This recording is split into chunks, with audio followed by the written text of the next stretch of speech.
Dear Dad, it's been 15 years since you left us. A lot has changed, but I think I'd be making you proud. A degree from SC State and USC Law. You would love my wife, Jill, and I represent our community in the State House. But now I'm doing something bigger, running for Senate to continue fighting for our community, creating opportunities and protecting the rights of those who need a voice. Because Dad, that's the world you taught me to believe in. It's time for a little comedy, a little content, and a lot of conversation. It's the Geno Jones Show, exclusively right here on YouTube. And now here's your host, Geno Jones.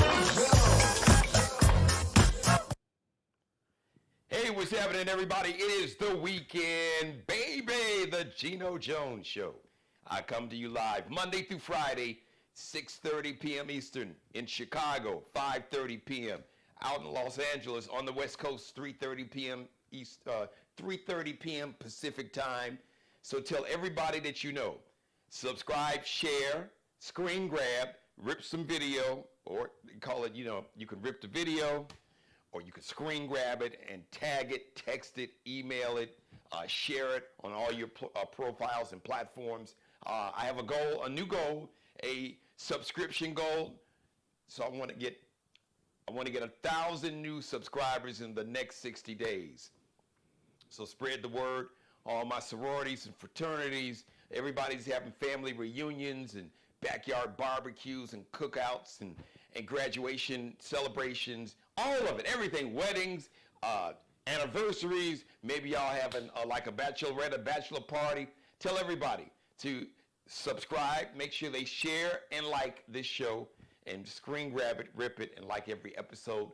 The Geno Jones Show, brought to you by CM Transportation. If your business needs a transportation company that's dependable, reliable, and on time, not CP time, CM Transportation. Shout out to the CEO, Carissa Carter.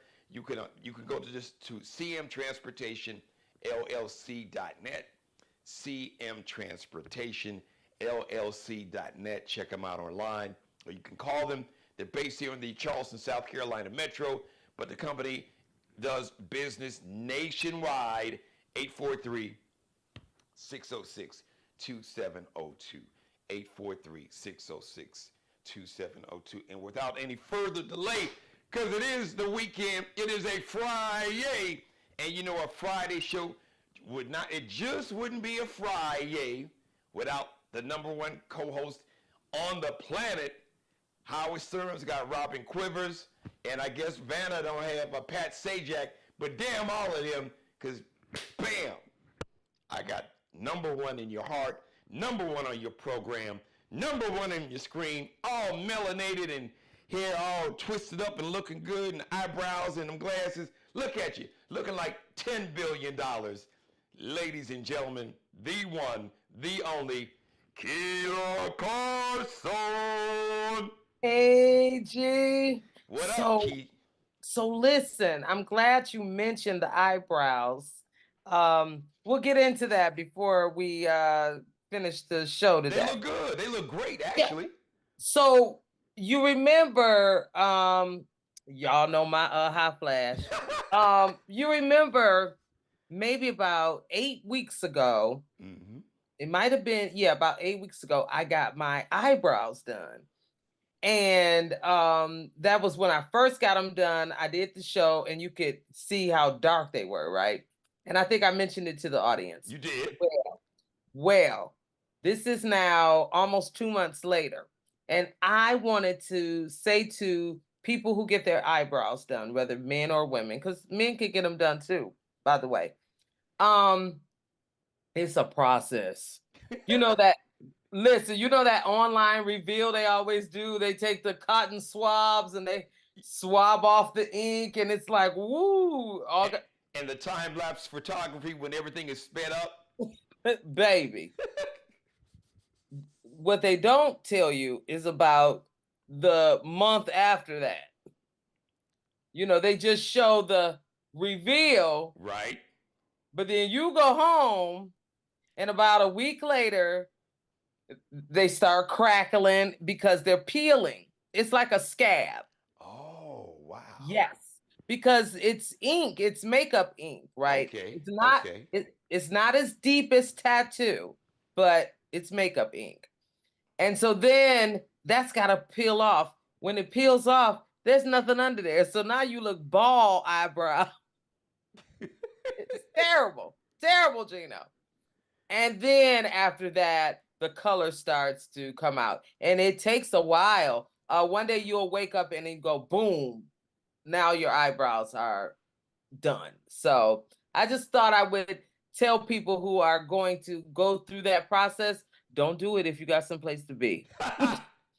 Over the next few Say, weeks, you stop want at to the makeup counter, get that little pencil. exactly. Or go to the drugstore. Fellas, get Yes. that just for me and a little eyebrow.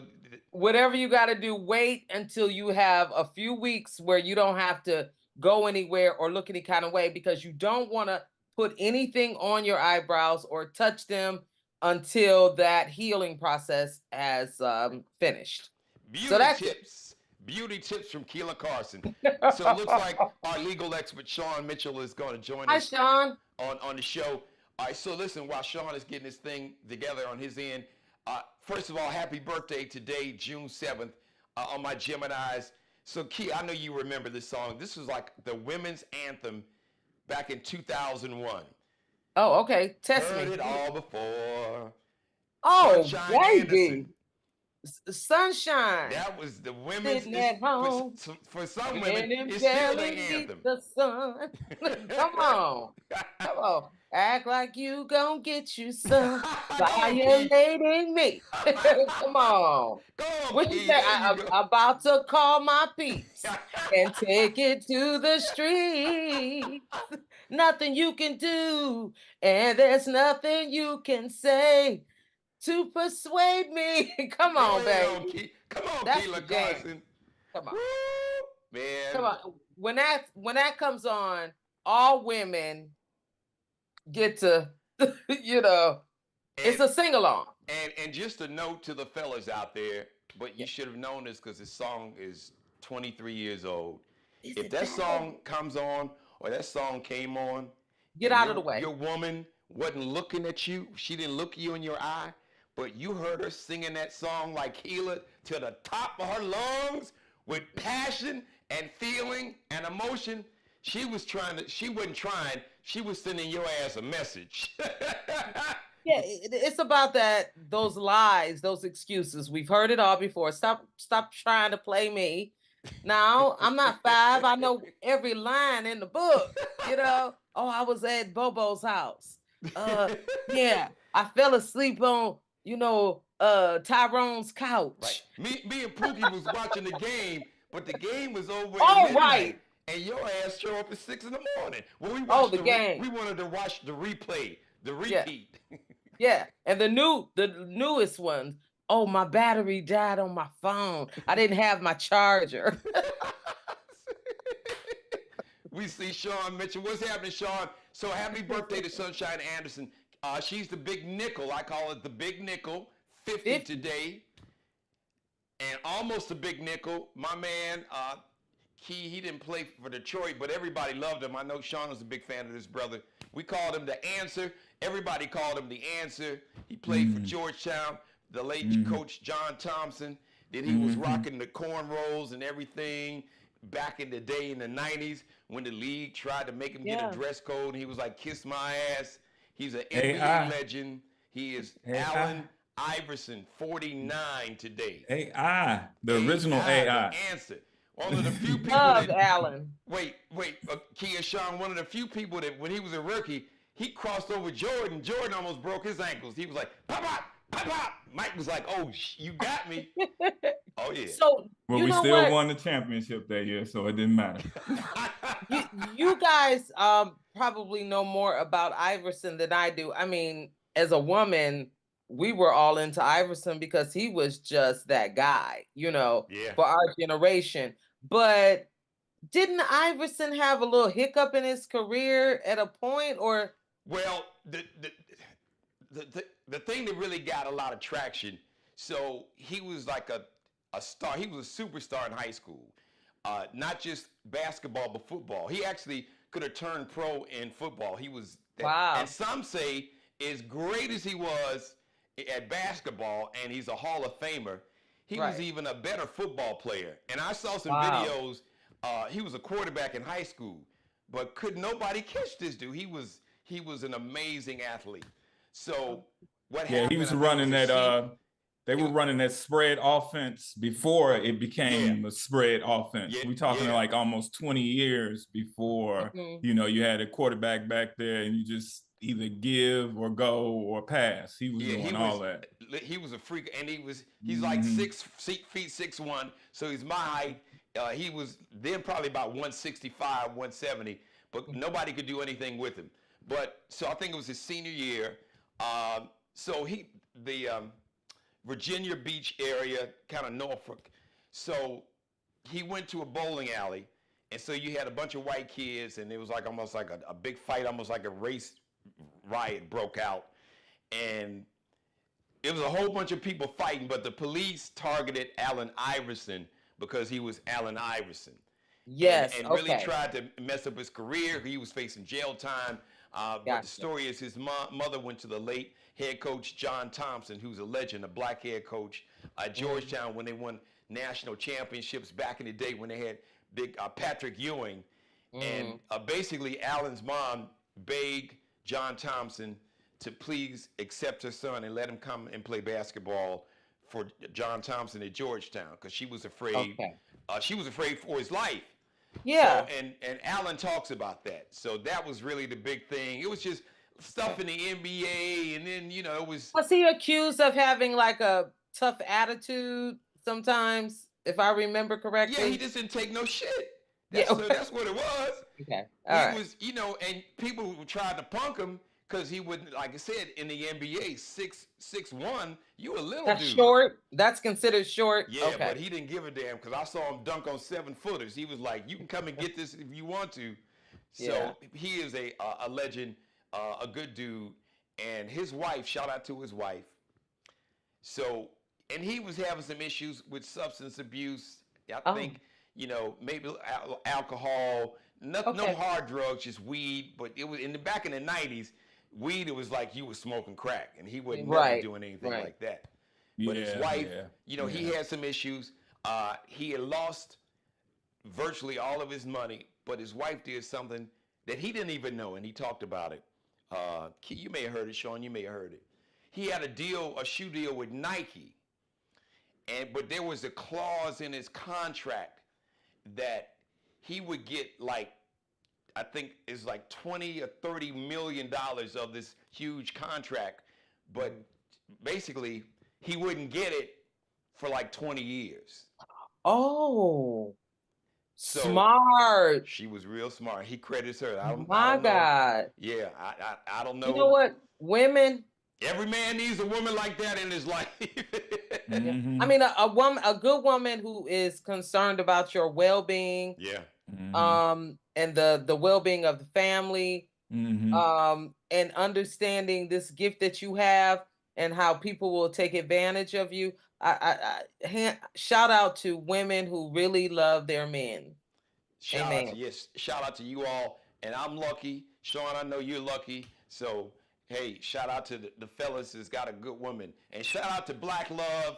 Don't listen to the media. And don't watch this bullshit you see on social media about black men and black women hate each other. That's bullshit. The people that's telling you that, they want us to hate each other. I digress because it's Friday, so we like to have fun. It's like a funny Friday, but we got to give a big shout out to somebody I know everybody on the screen and virtually everybody watching has none but love for. Happy heavenly birthday. The man would have turned 66 today.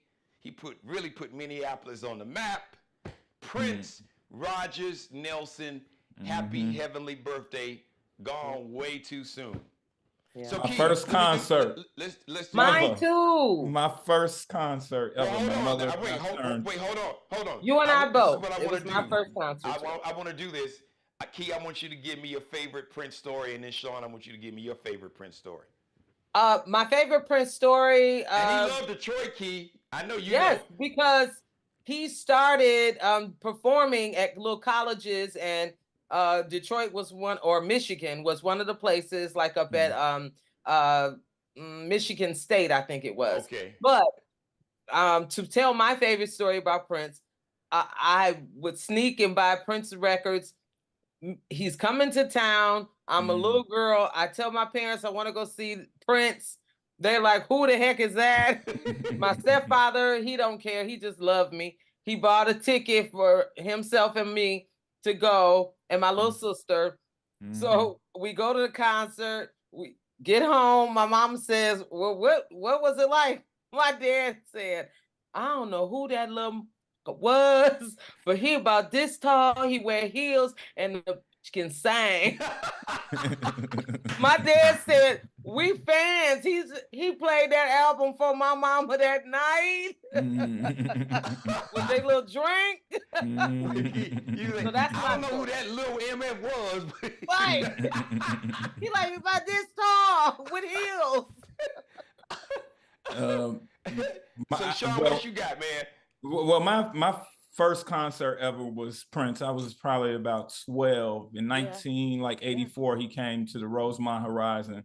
The good thing about that story is my mother, who was in the military at the time, happened to come home on leave and wanted to see Prince. And I begged her to take me with her. So I got to leave school early. And so the part one of this story is my mother wrote on a purple note, please excuse Felix from school this afternoon.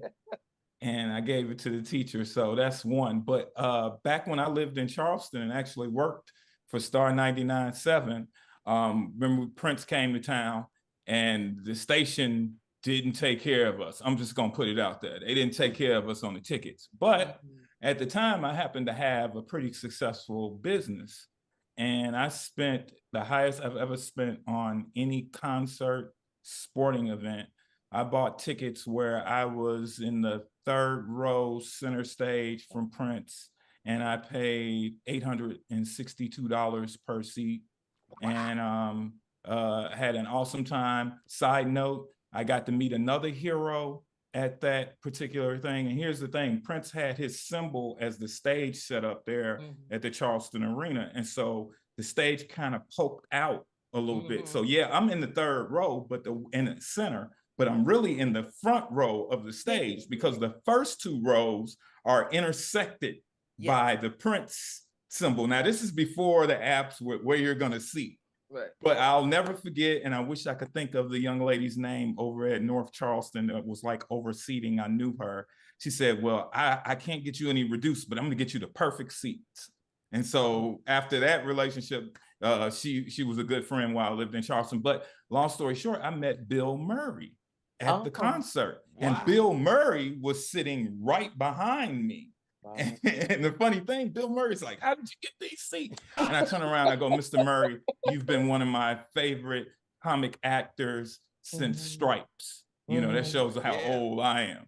And he laughed and talked. Now, this is what a lot of people probably know in Charleston, that he owns a portion of the River Dog. Yes, still. And so he gave us the tickets. Major portion. He still does, because I'm the voice for Black radio, urban radio here in Charleston. I voice all the River Dogs commercials, and you know, we go. I send a lot of my young people, my Geno's academic all-stars, young people from kindergartners to seniors in high school with an A average. So yeah, I am.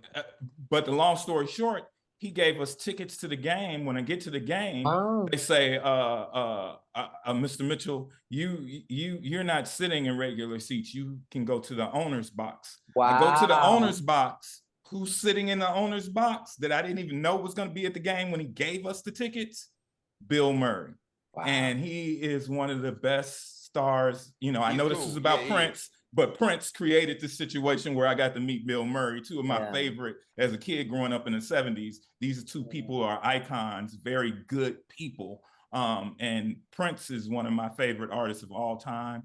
I still listen to Prince on occasion, good mood, bad mood, get him in the right mood, make up mood. If you're married or in a relationship, Prince can slide into any of those slots. Oh, yeah, and if you want to really mess your kids' heads up, play them some Prince. So you can say, y'all don't know nothing about freaking. Y'all learn freaking from us because Prince. Yeah, just make sure they are of age if you play the album that's got head on there and all that. Listen, I wasn't of age and I learned life. I mean, literally. I learned about life through a Prince album. I didn't know what half of that stuff was, but was it controversy? Yeah. Oh, well, shoot, by controversy, I was an old pro. I mean, I'm talking about Soft and Wet. Soft and Wet, yeah, you go, the Prince album. You know what I'm saying? Forget controversy. I was a doctorate of Prince by then. See, for me, drugs, music, Prince, sex, romance. He was, and then he started. For a while, he was really actively practicing Jehovah's Witness, where he wouldn't even do songs like that because he did this song. Erotic City is like F so pretty, you and me. Erotic City. So Prince, one of my favorite songs. Yeah, I love and I'm Erotic glad my City. Grandmother liked Prince because I could play. That was one of the few albums in the '80s that had curse words in it. I could play that without my grandmother saying, "Turn that shit down." Yeah, you know what I'm saying. Other than that, Prince was one because he was one of her favorite. Like we at the time. And it was enforced if you weren't 17, you couldn't get into certain movies. Yeah. And so when Prince's first set of movies like Purple Rain came out, my grandmother went with us to see Purple Rain. My grandmother took us to see, I think, Under the Cherry Moon, because I wasn't quite old enough when that came out. But by the time I got old enough, then it was fine. Shout out to my grandmother, because my grandmother was really, really cool. Not only did she take us to see Prince, but my grandmother also used to take us and Geno knows about this. And probably I found out that Black women of this era, I'm talking about grandmas from the early 20s to the early 60s, love this genre. Karate movies. My grandmother used to take us on the L up north to the Dollar Theater on the north side of Chicago to see karate movies all day. And it was awesome. And I didn't understand it until I saw the documentary of Bruce Lee. And the real connection of Black folks to Bruce Lee and all karate. Bruce Lee, when in his early career, was fighting real hard for civil rights in his own manner. And a lot of Black people gravitated to him. And not only that, I later found out my grandparents weren't also straight up liberals. At one point, they were Black power activists. And so they liked karate from the self-defense standpoint too. So that's just an interesting nugget, because sorry to get us all off track, but I gotta drop some nuggets in there. Since you mentioned Bruce Lee, here's a fun fact. Let's go. This is real old school. Y'all Google this. I'm sure you can find some old video. So before Bruce Lee became Bruce Lee, there was like a TV show. This was like a superhero called the Green Hornet. Oh, the Green Hornet, yeah. Oh, yes. And the Green Hornet had a sidekick, because the Green Hornet was always getting his ass whooped, and his sidekick had to come in and save his Gato. Kato. That was Kato. Come on, man. Kato. I'd lose my anime cred if I don't answer. I'm just saying for those. I'm a comic book head. I'm a Black geek nerd. I know all that. Listen, Kato is so popular that Kato is mentioned in an Aretha Franklin song. That's how popular. Really? Which one? Yeah, Eleanor Rigby.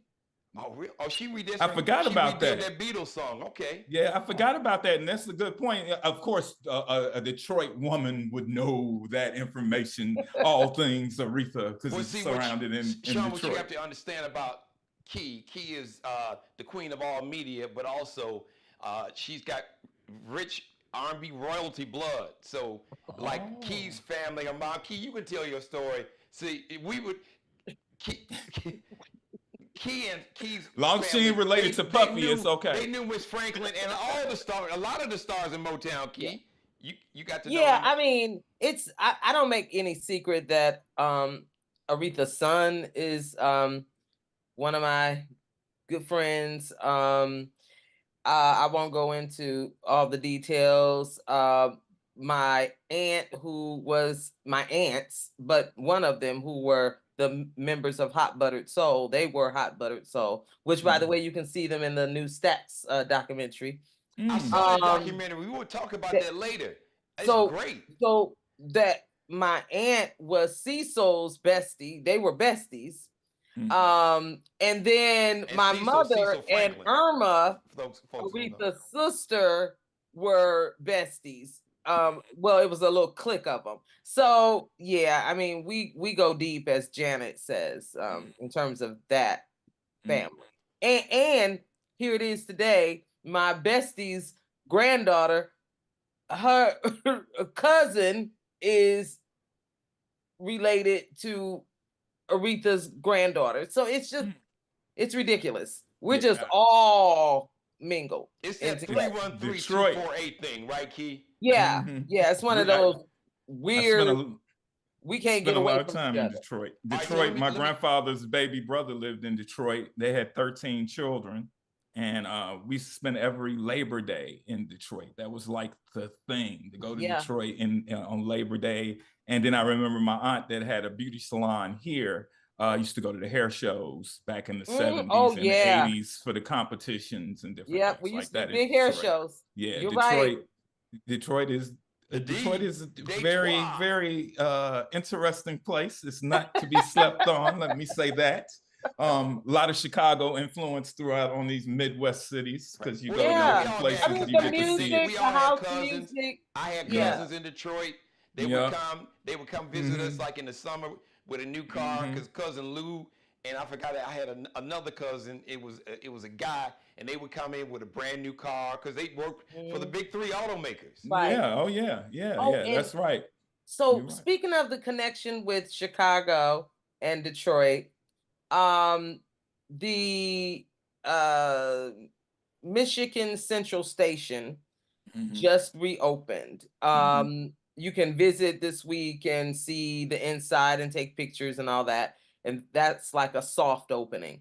But there was a big concert. Diana Ross closed it down. Big Sean was there. Fantasia. Really? Yeah, that took place just on the 6th. So earlier this week, a few days ago. But that's yesterday. Now the 6th was yesterday. That was yesterday. Yeah. Okay, I said a couple days. I'm sorry. But that train coming from Chicago to now the Amtrak. Talking about the Amtrak. Yeah. There we go. Back in business. So just a lot FYI. of people, I had family that used to work in Chicago and come here during the week and then go back home on the weekend, and vice versa. I know people that do that. When I worked for Sony Music, Detroit was in my market sphere. So there's a lot of great record stores that I dealt with in Detroit, and beauty salons. What was the big one back in the day when you and I worked together way back in the 90s? Which one? What was the main record store? Oh God! Well, it was a big retailer, but they would record Barney's. Barney's was huge in Chicago. I know Sean knows about Barney's. Goody was a big, what do you call it? I think this was a black-owned one, though. Yeah, this is a black-owned one. It's a mom and pop, an older man, and his wife owned it. I'm sorry, I can't think. Chantanix, Keith. You're right, Chantanix. Oh yeah, you're exactly right. Yes, I knew I couldn't think of what the name of it was, but you're right. And here, the popular record store was George's Music Room. I actually was born in Lawndale, and so I remember from the time I can remember, my mother, because my grandparents, because she was a teenage mother, you take that baby with you when you go up there. You taking him with you. So I can remember being a little kid and just barely walking and sitting on George's Music Room, because when you come in, he knew who my mother was, and she always bought records. And my grandfather was part-time security at Big B's. A lot of people don't remember this. Is West Side Chicago history, not to get it bogged down. But yeah, I had a lot of connections in Detroit. And you're right, Chantanix, shout out to them, because when I first had my first artist, which was Crazy Bone independent album, I brought him to Chantanix. Thugs in Harmony. Yeah, I brought him to Chantanix. We did an in-store. They had about 400 people outside, signed autographs and everything. One of the best concerts I've ever been to was when I had Eminem. I was working on Interscope and had to travel with Eminem throughout the Midwest. The best show that he did, obviously, because it was at home, was there in Detroit. And so I had a lot of great, I can't think of the nice soul food restaurant I used to go to in Detroit off of 8 Mile. 8 Mile? Yes, it was. This is like 95, 96, somewhere in there. Well, Key, you know, that was one that was downtown, down on the river that I Well, used Franklin, to go to all the that's time. you liked Franklin's, you know. Franklin's, yeah. Yeah, that's what Yeah, you I heard liked. it. Yeah, I heard of Them Franklin's. greens, collard greens and them corn muffins were good. And then by I've the been way, over to Windsor a lot too, because Eminem, they like house music, and I was doing Carl Cox, so that was another reason to be in Detroit. and you brought up Eminem, Sean. Eminem produced the Michigan Central concert yesterday. Oh, he did. Okay, yeah, Yes. good. Yeah. Just to say this, from Chicago to Detroit, I'm happy of a resurgence of the Lions. I'm not cheering for the Lions because I'm a Bears fan, and when the Lions play the Bears, Kia, I don't mind a little wager. Maybe you want some Chicago pizza. Right. I don't know what y'all got there in Detroit Garrett's. that a brother like me. Key. Okay, I got you. Key, do you know about Garrett's? Garrett's popcorn. popcorn. I'll send you. Y'all win. I'll send you a tub of Garrett's popcorn, cheese, and, caramel mix. Yeah, that's oh my God, love. So I'm gonna have to look and see what food in Detroit I can think of that's a snack that I like. I can't just think of anything. Okay, well, Better Made potato chips, Faygo. Oh yeah, that's right. Y'all do make Faygo, although Faygo known to give people diabetes. Come on now. That's I got you. That's right. Detroit. Shout out to the D. Listen, let me real quick. I'm gonna give a quick Prince story, but I got to shout out Detroit, really by LA. Story I did early in the week. So Prince had a manager, and he's still living. You guys know who he is, Billy Sparks. Sean, I know you know Billy Sparks. You know Billy Sparks. So I knew Billy. We knew each other very well, and Billy was always cool, but he was always, Geno, I like you, blah blah blah. So when I left Detroit and I went to work for Memphis, Prince came down and performed. So Tunica, Mississippi, is Key, like all the casinos, like Windsor, I didn't realize literally it's like downtown. It's just a bridge. I think the first time I said, Key, because I'm staying in this high rise, Sean, the Millender Center. Right. And I was like, Key, what neighborhood is that right there, right across the bridge? Key was saying, Canada. That's Canada. That's what I said, Canada. I thought it was another neighborhood. That's a nice side of Detroit. He said that's a nice side. Of the story is so clean and pretty. Yep, Billy, and they have all the casinos. So Tunica is probably the distance from Detroit to maybe, what's the furthest away, Flint or East South Lansing? Haven? Oh, it's further? Yeah. Oh. That's about 130 miles. Yeah. No, it ain't that far then. No, it's not that far. Not that far. Yeah. More like Ann Arbor. No, it's not more that like, far from Memphis. But anyway, all these casinos are down there, and they were really popular late 80s, early 2000s. So Billy came, Prince performed at one of the venues, sold it out. But I got to MC the show and bring Prince out on stage. Oh, nice. Your photo album is something else, isn't it? Yeah, I didn't get pictures, but I got another story. I got to tell this one, though. So this was in Memphis. So Prince, this is when he was really, like, not feeling Warner Brothers. He was doing the whole slave thing. Yeah, so with the symbol on his face. So Prince wanted to do, Billy said that he wanted to do a meet and greet. That's where an artist meets these fans. This was after one of his concerts. So here we are, and he wanted to talk with some people in radio. I'll never forget this, because Damaris went, Key and Sean, and she'll tell you. So Prince finally shows up. All these people, standing room only, standing outside, and like the VIP room is like glass. So like the doors and windows, you could see right in there, but nobody could get in there. So Prince was just talking, and Prince was a deep brother, really intelligent, just talking about the business side of the music industry and radio. Man, we got to, I timed it. It was 2 hours, because he got there right around midnight. It was damn near 3 o'clock. It was like 2:50, and he left, and people were mad as hell. They cursing me out. Why are you I was like, listen, he wanted to talk. It was so weird. Wow.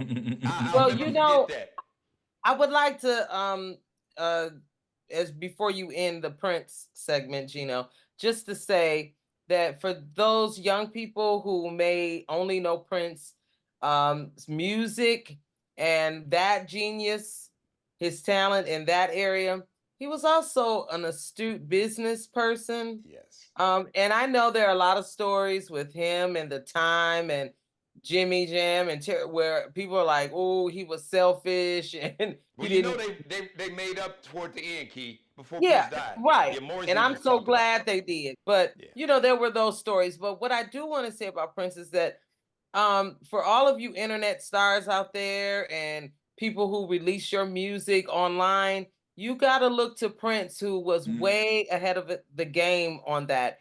He was so adamant about his talent and his product that he would tell Warner Brothers to go jack off and release his music to the people online for free versus give them any money. Yeah. So I just, wanted to shout out the genius of his business side. Well, I'm as well. glad you did that, Key, and we'll wrap the Prince segment up after this. But it's so important, and you triggered the memory, and I'm sure you guys know about it too. But what a lot of people don't know, unless you were in the industry or knew people who was around Prince, he was very generous.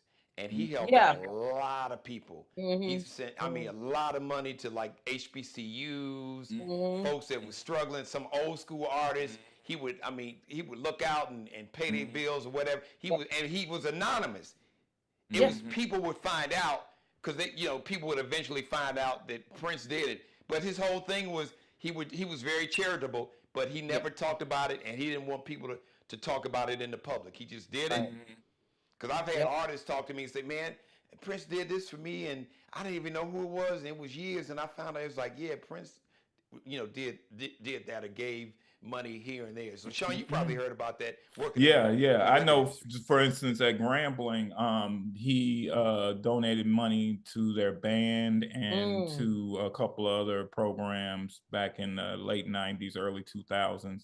And then I know here in Chicago, I can't think of the music school, but one of the music schools, he donated a lot of money and everything. So, I think when you have such great talent, it's your obligation to give back to the universe, because that talent didn't happen in the void. He could have been born without hearing, sense, sound, taste, or anything, and wouldn't be able to give that. So I think sometimes, people need to recognize that all the blessings you have and the talents you have and the fruits of your talents, you need to give back in whatever form you can.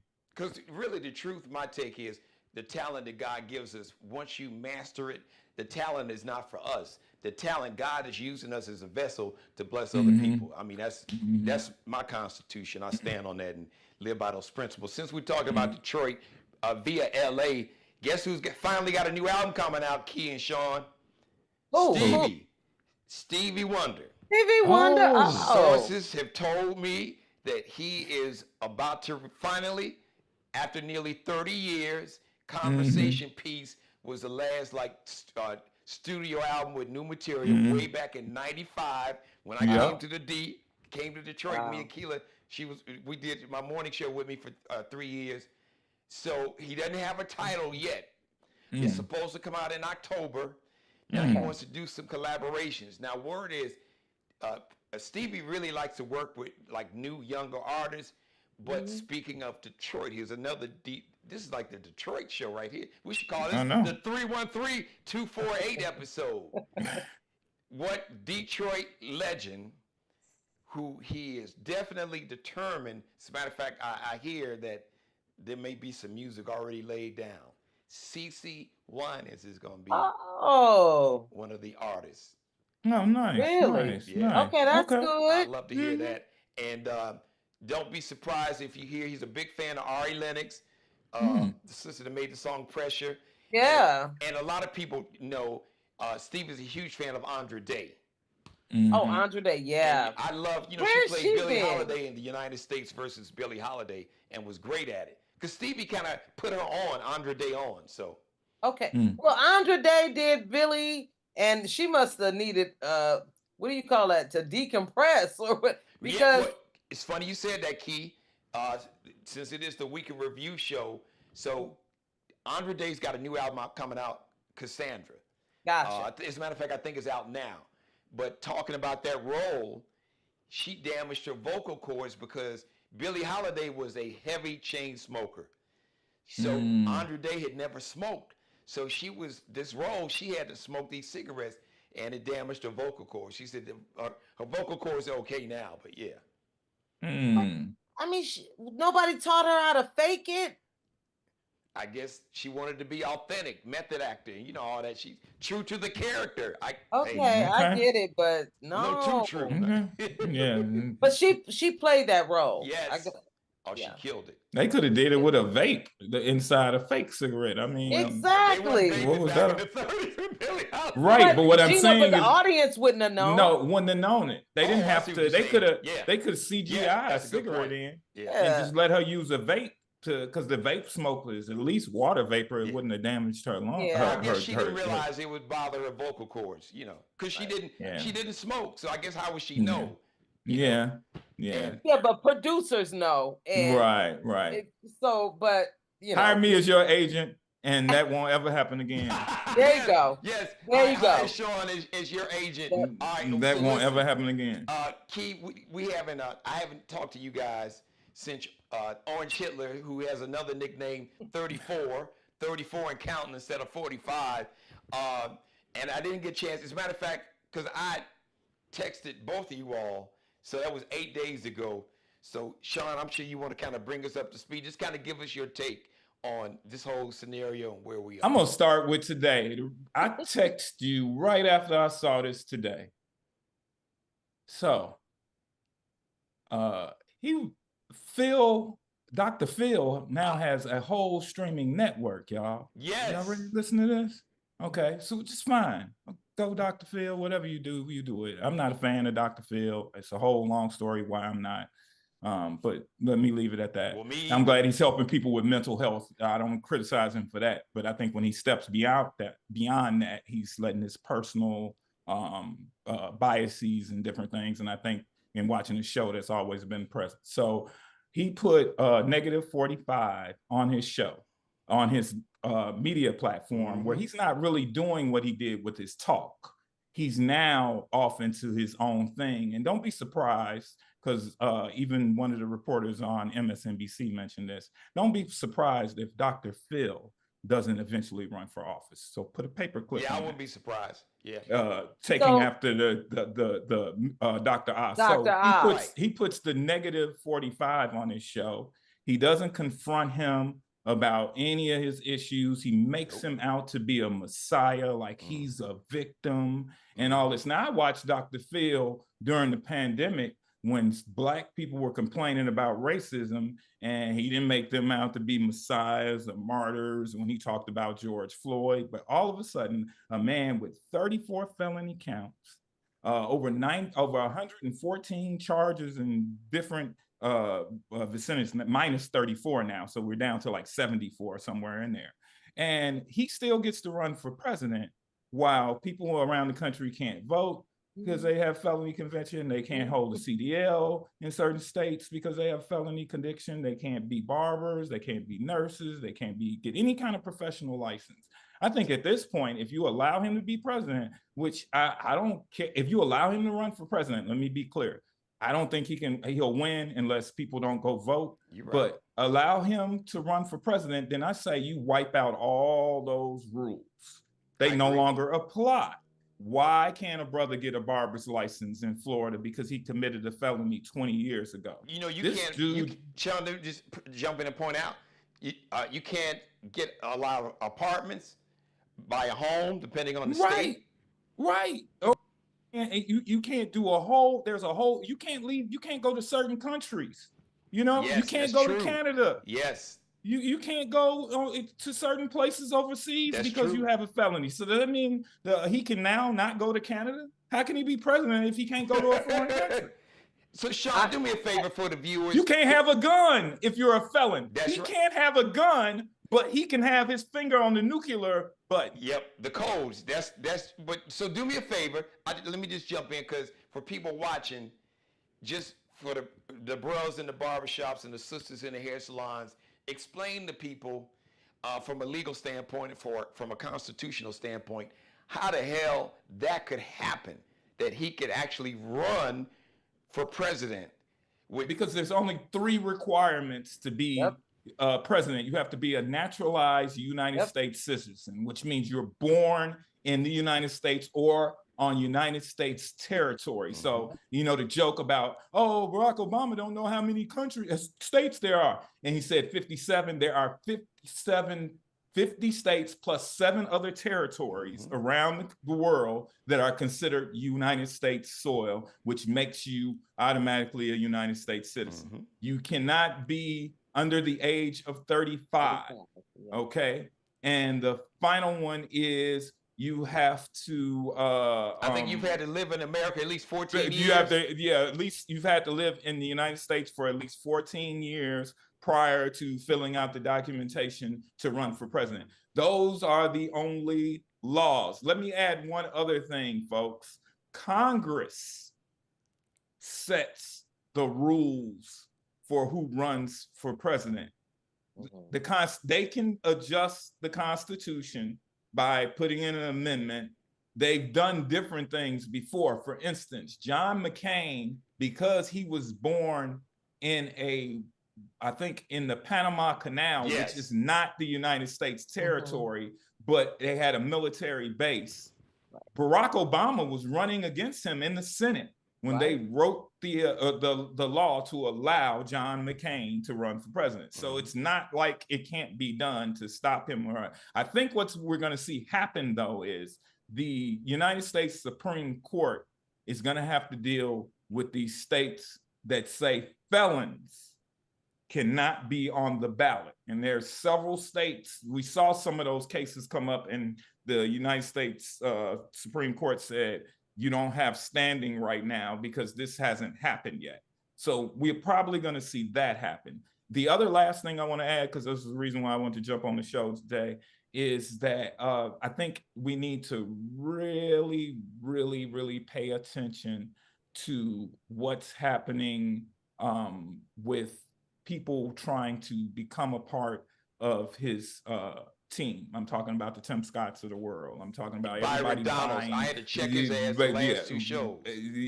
Vying to be his vice president. Because now you have Tim Scott doing something where he's supposed to travel the country talking to Black folks. It amazes me with Republicans in particular. Democrats are not immune to this, but especially Republicans and Black Republicans, when they try to show up in Black and brown communities right before the election to say, hey, the Republican Party is for you, when you do nothing throughout the rest of the year to show us that you are for us.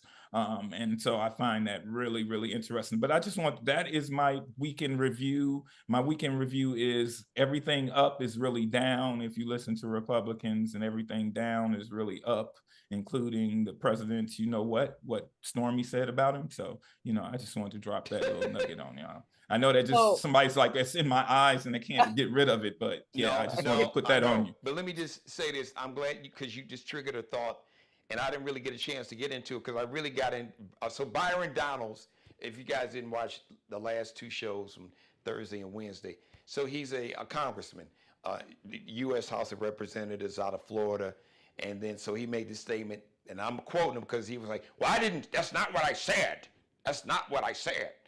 He said, during Jim Crow, Black families were together. They were together until they weren't, because the men were taken out of the home and lynched, murdered, castrated, burned alive. I could go on and on and on. Or they would bomb the communities and the businesses that the Black people own. But there's a reporter, a print reporter or print journalist. I can't think of his name. Speaking of MSNBC, Sean, I saw him on there, Sean and Keela. But it was so profound. He was on, Nicole Wallace has a show, Dateline White House. And I'm paraphrasing the quote, but it just struck me because I've been meaning to I kind of lightly got in the media's ass, the corporate media. And he basically said, reporters are supposed to be neutral, but you can't be neutral when it comes to democracy. And that was profound. So listen, the corporate media, and all three of us have worked in the corporate media, but you all are complicit because you are not taking this threat serious, and you are into, as Sean, as you would say, the horse race and the poll, who's up, who's down, and all that, and want to hear what Trump supporters are saying. You know this man is dangerous. He's told you he wants to be a dictator. He's got a blueprint that's 1,000 pages, Project 2025. He is going to militarize local police. That means if you're having a peaceful protest, he's going to send the National Guard and the Marines and the Army to cities like Detroit and Chicago to shoot protesters to end peaceful protests. So the media, corporate media, you got blood on your hands. I'm calling bullshit. And you were talking about Eugene Robinson. Yep, this both sides bullshit. No, you got to call it what it is. Can't be neutral when literally it's a choice between our freedom and our oppression. So I just wanted to say that. Key, I don't know if you want to and I'm going to call foul with you on this whole stalling of the Georgia case with Bonnie, and because now we know that if it goes like we think, then they can drag this beyond November, you know. So I call foul on that. So that's it. Because the media is looking at it, Key and Sean, I'm sure you probably remember this. So there's a guy named Les Moonves, who was the president of CBS. Yeah. Connie Chung, I guess they're still married. Anyway, he had to resign because he got caught up in sexual harassment or sexual impropriety went on, you know, being improper with one of the employees at CBS while he was married. He gave his wife a talk show. But people interviewed him. Was that Connie or was that the other Asian, the one on the talk show? Because Connie was married to Maury Povich. Oh, no, you're right. What's her name? From the talk or whatever. Yeah. I got it. Thank you, Keith. But yeah, I can't remember her I name. got my Asian anchors mixed up. No disrespect. No profile of my Asian brothers and sisters. Right. Okay, but go ahead, Geno. So he was quoted famously. A couple different newspapers interviewed him, and he was like talking about. Now this was the 2016 campaign before Orange Hitler won. He was like, because you know he was always these big rallies, and literally they'd have him on for 2 or 3 hours straight. And so he got all this free media. I don't know why they call it earned media. He got like almost billions of dollars of free airtime. And Les Moonves said it was probably, you know, all the coverage, free coverage we gave Trump, it was probably bad for democracy, but it was great for business. That's the way he look at it. Yeah. That's the way he look at it. Very singular in the way some people feel about this exercise that we call democracy. They look at capitalism and money, and they don't, everything else be damned. Well, what these networks know, and I know they know it, and I know these CEOs know it, and these presidents and the board of directors, he's gonna come for y'all too if he wins. Oh, for sure. Donald J. Trump is. He's already said. Donald J. Trump is mentally ill. Something is wrong. You sound like my mother who's watching right now. So he is not about nothing but whatever he's about. It's a whole lot more wrong than him than mentally ill. That I wouldn't even lump him in with mentally ill. With the mentally ill. Because mentally ill people are not evil incarnate. That's true. There's a big difference. He's a sociopath. He is a psychopath. Thank you. We shouldn't label him as mentally ill person because that's disrespectful to the mentally ill, and they just need help. He needs jail. He's never been punished for anything he's ever done. And what I'm confused by his cult is why, under the same thing, you can announce yourself to be a Christian, but at the same time, you can support this evil incarnate, the cruelty. Just to be, the point of it is to be cruel. You go onto the internet now and you see all kinds of ridiculous memes. Even if you're in a liberal or a black group, you'll get one person to come on there. How does this all translate, everybody? We're watching WNBA ball, and you watch the treatment of Caitlin Clark, which, girl, get your money. This is not talking about Caitlin Clark personally. I don't think Caitlin Clark is a racist or mean person. She's playing basketball and she's damn good at it. And so I'm not talking about that. What I'm talking about is Angel Reese got clotheslined a week before by another player. I talked about it. What did Angel Reese do? She got up, dusted herself off, said, "Good player. I know I'm a rookie. Yeah, this is kind of rough." I watched where Caitlin Clark barely got tapped. And I watched, and you go in the comments, well, I agree. That was heinous. That was a flagrant. Oh, yeah, no doubt. But I watched the venom towards the black lady that did it. She's a monkey. You know, monkeys are uncouth. Yeah. There is a permanent message of ill will and just utter anger, where I was on a joke thing the other day on Facebook where somebody said, post what would make you petty. What would be one reason why how petty you are? I was laughing. I was joking. I don't accept friend invites from people that don't have iPhones. When I see the green, I don't accept it. It was a joke. This lady, this Karen, this bad built, bleached body, blonde bitch came on to, I got B7, her name's B7, came on and said, yeah, you probably can't afford an iPhone. You live in your box. Or, yeah, you probably living in mom's basement. I came on, I was like, yo, you don't know my mama, and why all the venom? It's just a joke.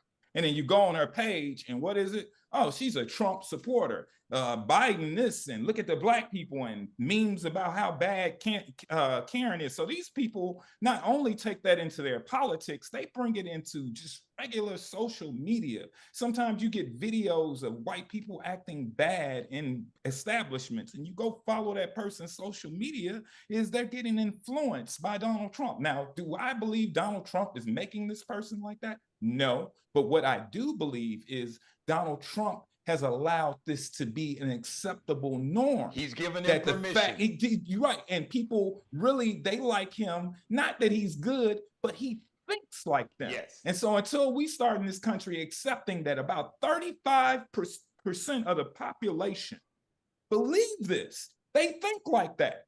They're not crazy. They're sociopaths. They're psychopaths. They are evilly demonic.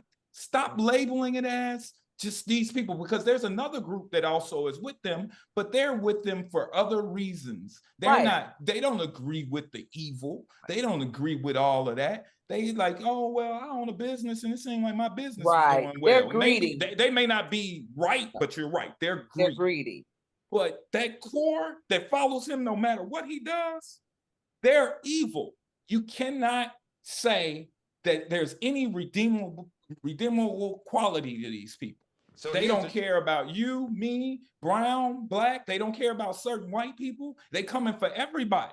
And so they find themselves coming for themselves soon. That's what the reality. Talked about. I don't know if you had time to watch last night's show and Wednesday's night show. We're talking with Brian Donaldson. First of all, that 35% of America that's just hardcore anti-black, anti-Semitic, anti-Muslim, anti-Islamic, homophobic, sexist, misogynistic. These people today, their grandparents and great-grandparents remember, Trump's daddy was in the Klan. There's pictures of him at a big rally in New York City at Madison Square Garden that the Klan had and filled up Madison Square Garden. Their ancestors wrote the Jim Crow laws and burnt down the Greenwood district of Tulsa and the race massacres, the Red Summer of 1919 in Chicago and Detroit and Wilmington, North Carolina. So the apple don't fall far from the tree. But like I said, listen, a poor and working class white folks, they're coming for you too. Absolutely. What did Orange Hitler, 34 and counting, -45 say about men and women who lost their life defending this country and defending freedom for people thousands of miles away. He called them losers and suckers. Losers. Yeah. He likes called your people- grandmama. You called your granddaddy. Yeah. Losers He likes people and who suckers. win. What is that he said about McCain? He likes people who are not captured. Who are not captured. And his little punk ass, got a doctor that said, he got bone spurs and he was a draft dodger in Vietnam. So don't get me started. So I don't want to ruin the energy. I want to say this, and I think this is important. When George Bush II was president, I didn't think George Bush was evil. No. I didn't think that. I thought he was misled a little bit by Cheney, but I also thought George Bush was the type of person that if he was my next door neighbor, I'd go sit down and have a beer and laugh and joke. One of my goofy, crazy, fun white friends. You know what I'm saying? I didn't get that. Even John McCain. Yes. I didn't get that John McCain was some evil Republican out to squash black people and brown people and hated all these things. I didn't get that from him. Yeah. And all of a sudden, the switch flipped.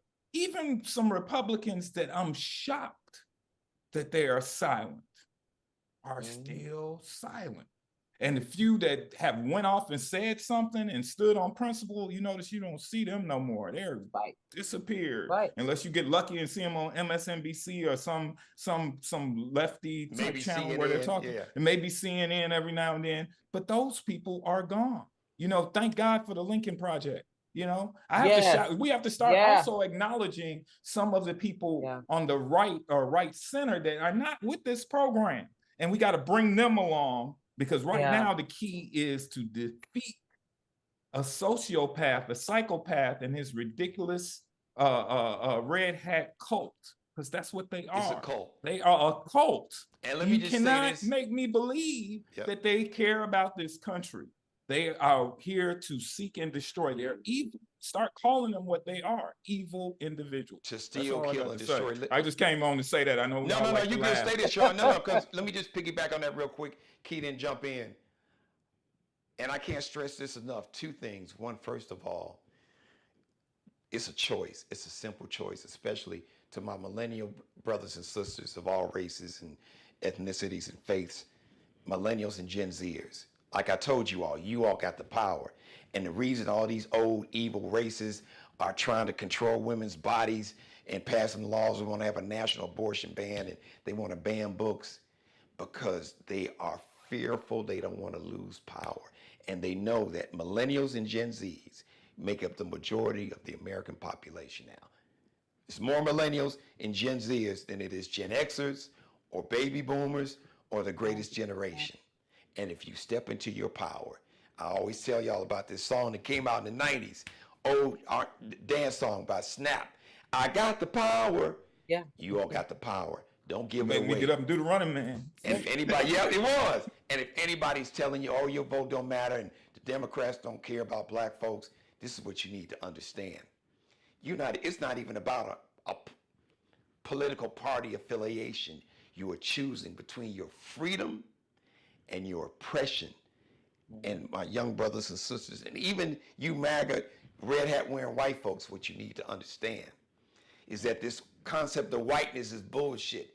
It was made up in the 1680s. So a small handful of people who didn't even call themselves white in Europe could pit poor working class white people from Germany and Ireland and Spain and Eastern Europe against darker people.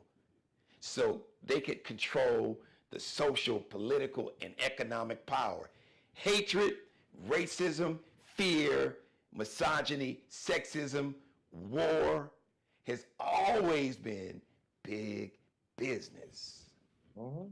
Always been big business, and it still is.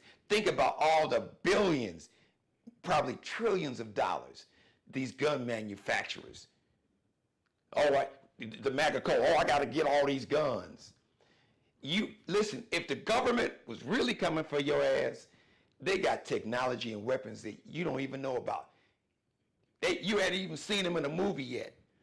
So that little bullshit that y'all did on January 6, 2021, storming the Capitol, like my cousin who was a retired master sergeant in the Marines, he said, for their sake, thank God they got out of there before the 82nd Airborne Division marched up I-95 and came to the Capitol, because it would have been ugly.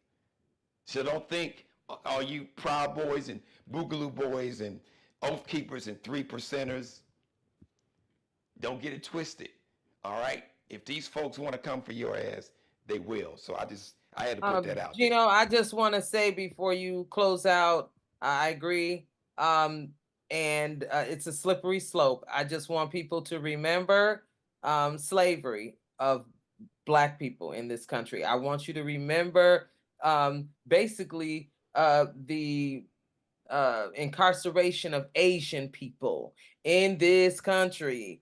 Okay. The Japanese internment yes, camps, in basically this concentration country. camps in Arizona. And then I want you to remember 9/11 and what started to happen with Muslims, Arab Americans, and on and on. So when you start teeter-tottering on that and flicking the lid of Pandora's box, listen, when you open it, you can't go back. It's hundreds and hundreds and hundreds and hundreds of years to kind of get our system to where it is. Do you want a chance having to go backward? And for Stop the Tim playing. Scotts, and for the Tim Scotts and Byron Donalds and Clarence Thomases, your money won't save you. Nope. Because they will Stop come for playing. you, Yeah. kissing ass and sucking up to folks just because they send you on trips so they can control your ass, so you can pass and write legislation so they can keep their millions and billions. They will eventually come for you too. Don't think your money can save you. I was telling people about Google Crystal Nacht. Crystal Nacht. It's a German word. The definition of it is the night of broken glass. The Jews in Germany and like in Berlin, successful business owners. Basically, what happened to Black folks in Tulsa happened in Germany to the German Jews in the 30s that night. Crystal Nacht. They went and broke out the windows of all the businesses that the German Jews had. They went literally and took the men up out the house and put them in concentration camps. Play around, F around and find out if you want to. So, Yep. That's so, it. To lighten the mood, all right, Key, you got any final thoughts, shout outs? Shout out to your sorority. Shout out, wait, I got to shout out the Black Greeks. We represented sorority, fraternity. Shout them out. Well, you know I'm a Zeta. Of course, B5. 06, Alpha 5. And shout out to the whole Hey. Divine Nine, because since everybody not represented, I'm shout out to Divine Nine as a whole. Absolutely. Thank you so much, Greek. Mhm. And I Yeah. just want to say again, if you haven't watched the documentary on Stacks, I Mhm. think this documentary finally got it right. They did, Key. Sure. Sean, have you seen it? No, but I'm going to check it out. That is my homework for next You'll time. love I it. have got to check that out. And Key, let's just share this story. We won't be giving the whole thing away, but it is directly connected to the conversation you and I were just having. Sean, you remember Al Bell? I've heard that name before. He eventually was like the co-owner of Stacks. And he said John Rockefeller taught him something. His dad had some kind of business and he would deliver like these goods to John Rockefeller. And I guess he was asking him about being in business. He said, you know, when you don't really own the land, he didn't just mean real estate, but if you were not one of the big companies, he said, there are three things, Key, I know you remember this. He said, first, once you start digging in their pockets, they're going to try to buy you out. And if they can't buy you out, they're going to try to copy you. And if they can't copy you, they will destroy you. Take you down. Yeah. And that's what happened at Stacks, without giving away the whole story. Right. I will So yeah, I definitely check it thought out. this documentary, Sean, as you do your homework, they got it right about Stacks. You love it, man. It's great. I watched it Damaris's birthday weekend. She was in Vegas. I sat and watched it like all day. I must have watched all 4 episodes like 3 times. And I think it's important, this story, and I'll be quick about it because I know we got to go. But Motown was a different kind of record company. Yeah. Stax went right to the black, Yep. the representation, Yep. they didn't They weren't shy polished, away.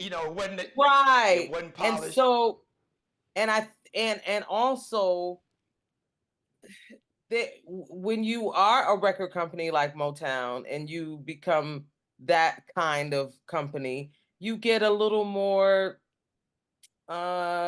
leverage Yeah. with your Because you're business, not threatening and right? offensive, and you are Yes. catering to And a white audience, which and Barry so you Gordy have was- access yeah. that others can't. So a Stax, when they're like, "No, we Unapologetically black. right, unapologetically black," the pushback was real, and I think finally they got the story right, and it's right for people to understand that story. It is. It really is. But it's really a greatly done, and shout out Yeah. to. So Key, I know you said, was it one of your family members? Which one was My she? aunt, no, Yep. all three of Pat, Diane, and Rose were hot buttered soul. What? And So which so one was related to that's you though? Isaac's backup.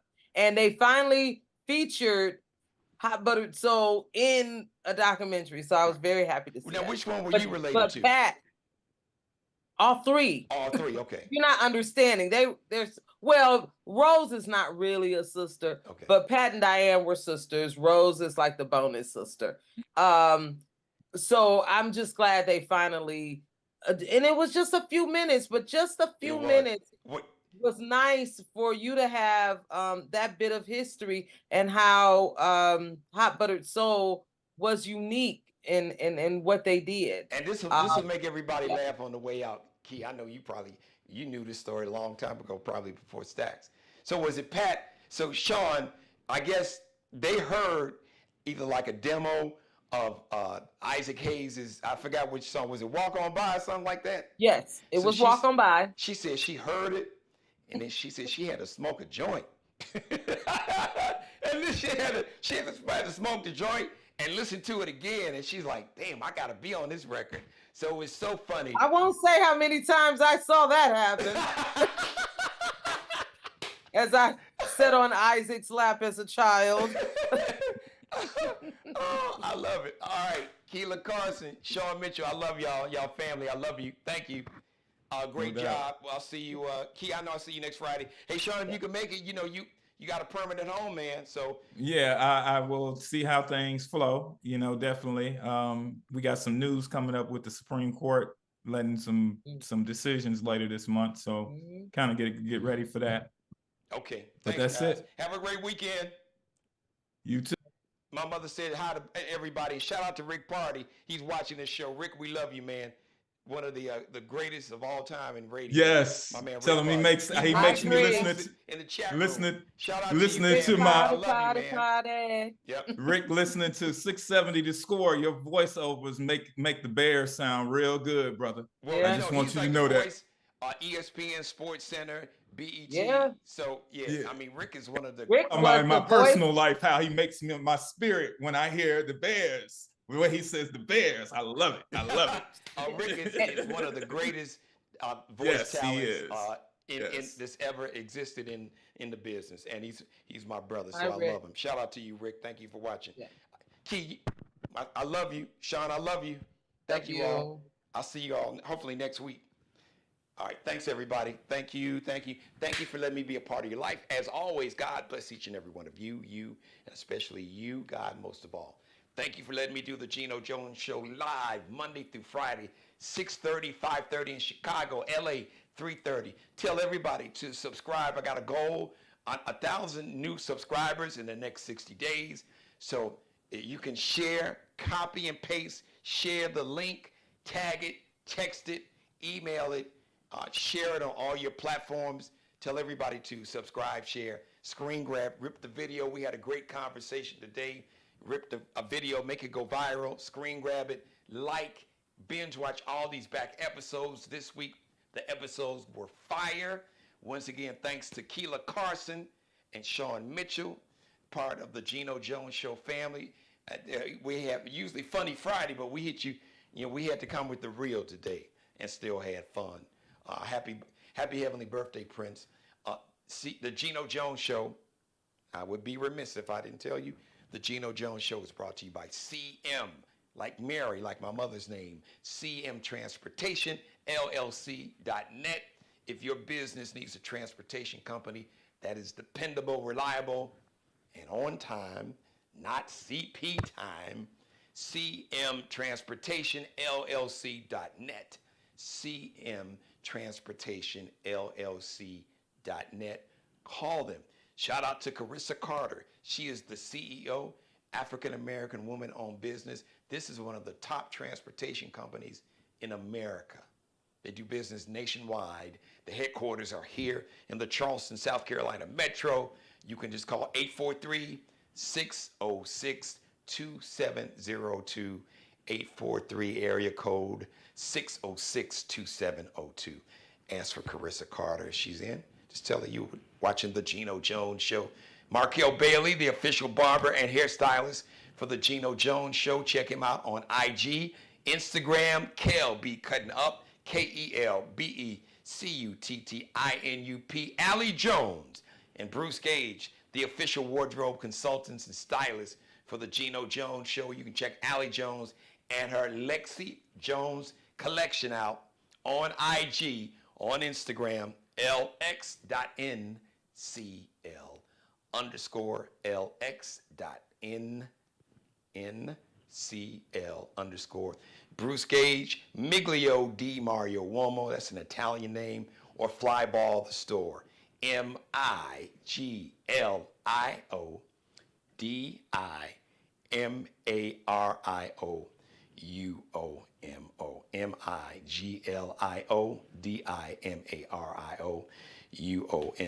Have a great weekend, everybody. Monday, 6:30 p.m. Eastern. My guest is supposed to be South Carolina State Representative. He is running in the primary. He was in a special election. He is running to serve the full term to be the senator for South Carolina for our district. Dion Tedder.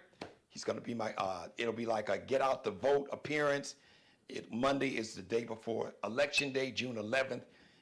Those are the primary elections here in South Carolina. Have a great weekend, everybody. Don't forget, help me out, help my media company. 1,000 new subscribers. I know you all can do it because you got me past 500. You got me like right at 600. So my goal, 1,000 new subscribers in the next 60 days. Tell everybody to please share, copy and paste the link, tag it, text it, email it, share it on all your platforms. Thanks for watching, everybody. Have a great weekend. Dear Dad, it's been 15 years since you left us. A lot has changed, but I think I'd be making you proud. A degree from SC State and USC Law. You would love my wife, Jill, and I represent our community in the State House. But now I'm doing something bigger, running for Senate to continue fighting for our community, creating opportunities and protecting the rights of those who need a voice. Because Dad, that's the world you taught me to believe in. Subscribe and tune in to the next episode of The Geno Jones Show, exclusively right here on YouTube.